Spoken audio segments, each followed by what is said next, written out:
नमस्कार। हिंदी ज्ञान गंगा परिवार में आपका हार्दिक स्वागत है। आज हम र की मात्रा, रकार जिसे कहते हैं, उसके प्रयोग को सीखेंगे कि उनका प्रयोग कैसे किया जाता है। इसके द्वारा हम जो शब्द अशुद्धियां हमसे हो जाती हैं, जैसे कि जिसे अंग्रेजी में स्पेलिंग मिस्टेक कहते हैं, वर्तनी दोष, वो भी दूर हो जाएगा। तो आइए, आज का विषय बहुत ही महत्वपूर्ण है, इस पर चर्चा करते हैं, चर्चा को आगे बढ़ाते हैं। हिंदी व्याकरण में र का प्रयोग, या यूं कहें कि संयुक्त र के प्रचलित रूप कितने हैं मानक हिंदी में, तो इसे भी हम समझ सकते हैं। दोनों ही अर्थ एक ही विषय को दिखाता है, दर्शाता है। आइए समझते हैं। तो जब हम रकार कहें, रकार मतलब जैसे अकार, आकार, मात्रा की हम चर्चा करते, वैसे र की मात्रा को रकार कहा जाता है।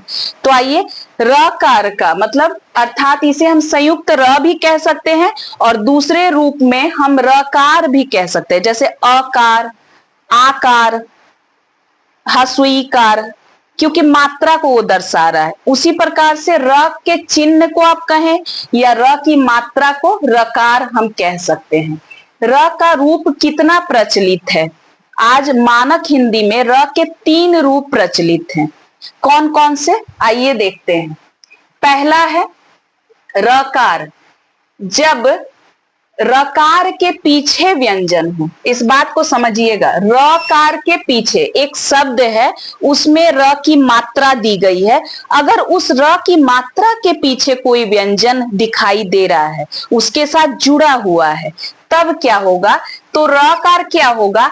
उस व्यंजन, रकार के पीछे जो व्यंजन है, उस व्यंजन के ऊपर इस रूप में लिखा जाता है। इसे क्या कहते हैं? इसे हम रेफ कहते हैं। रेफ, इसको याद रखना होगा, रेफ, इसे रेफ कहा जाता है। कब इसका प्रयोग किया जाता है? जब रकार के पीछे व्यंजन हो, उस व्यंजन के ऊपर वो र लग जाता है इस रूप में।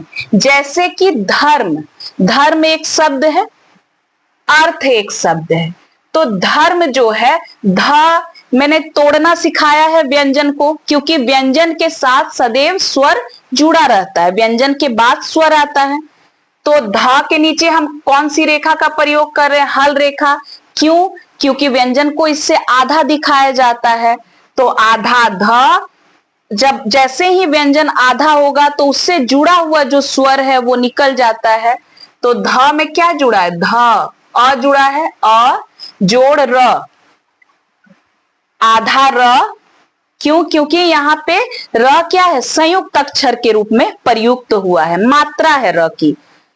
र जोड़ म, आधा, उसके बाद अ।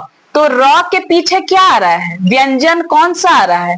धर्म में म आ रहा है। तो धर्म, धर्म, आप देख रहे हैं, धर्म, र आया, र की मात्रा आई, उसके बाद म, मतलब रकार के पीछे जब व्यंजन आया तो उस स्थिति में उस पीछे वाले व्यंजन के ऊपर कुछ इस रूप में र का चिन्ह, र की मात्रा को जब लिखा जाता है, उसे रेफ कहते हैं। तो जब भी व्यंजन रकार के पीछे आए तो उस पीछे वाले व्यंजन के ऊपर हम र की मात्रा को लिखते हैं, उसे हम क्या कहते हैं? रेफ कहते हैं। यहां तक बात समझ में आ गई होगी। इसी प्रकार धर्म, अर्थ। अब आगे, ये तो हो गया र के पीछे जब व्यंजन आए। अब दूसरा क्या है? दूसरा यह है कि रकार किसी व्यंजन के अगर पीछे आ जाए तो फिर क्या होगा? आइए देखते हैं। रकार किसी व्यंजन के पीछे आता है तो उसके 2 रूप होते हैं। पहला रूप क्या होगा? पहला रूप खड़ी पाई वाले जितने व्यंजन है, खड़ी पाई मतलब जिसमें खड़ी डंटियां हो, जैसे कि क हो गया, खड़ी पाई वाले जितने, प हो गया, ह हो गया, ठीक है, खड़ी पाई वाले जितने भी व्यंजन हैं उसके नीचे रकार इस रूप में लिखा रहता है, इस रूप में। क्यों? क्योंकि यहां रकार किसी व्यंजन के पीछे आ रहा है, जैसे कि चक्र, क्रम, चक्र, चक्र, भद्र। बात समझ में आ रही? व्यंजन पहले आ जा रहा है, भद्र, द के बाद र आया, भद्र, चक्र, क्रम, क्रम। बात समझ में आ रही है? व्यंजन के, किसी व्यंजन के जब पीछे आ रहा है रकार, तो उस स्थिति में क्या हो जाएगा? खड़ी पाई वाले जितने व्यंजन हैं, जहां पर भी खड़े डंटों का इस्तेमाल है, ये खड़ी, क, ख, प, ह, सभी के नीचे इस रूप में र का प्रयोग होता है। और दूसरा क्या रूप है? दूसरे व्यंजन जो बच गए, जो खड़ी पाई वाले नहीं है, जैसे कि खास करके जो नीचे से गोलाई लिए हुए हो, इसको ध्यान में रखना। ये विशेष विशेष रूप से ट, द, ठ, इस तरीके के, और खास करके ट और ड के साथ किसका प्रयोग होता है? इस तरीके का चिन्ह का प्रयोग होता है, इसको ध्यान रखना है। जैसे राष्ट्र, ट के नीचे र का इस रूप में प्रयोग हो रहा है। तो यहां 3 रूप मैंने र के बता दिए। अब जो जितनी भी शब्द अशुद्धियां हमसे हो जाती हैं, उम्मीद है वो अब नहीं होगी आपसे।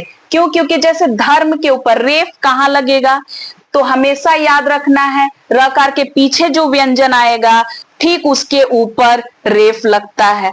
अब ट और ड के नीचे हम कौन सा चिन्ह र का रूप लगाएंगे? ट्र, एक साथ उच्चारित करेंगे, क्योंकि ये संयुक्त र है। संयुक्त र कहें, रकार कहें, ठीक है, र की मात्रा कहें, जिस भी रूप में।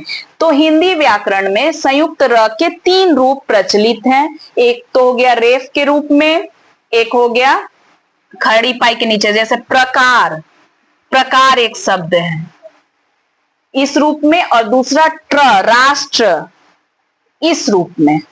तो उम्मीद है आज की कक्षा आपको पसंद आई होगी।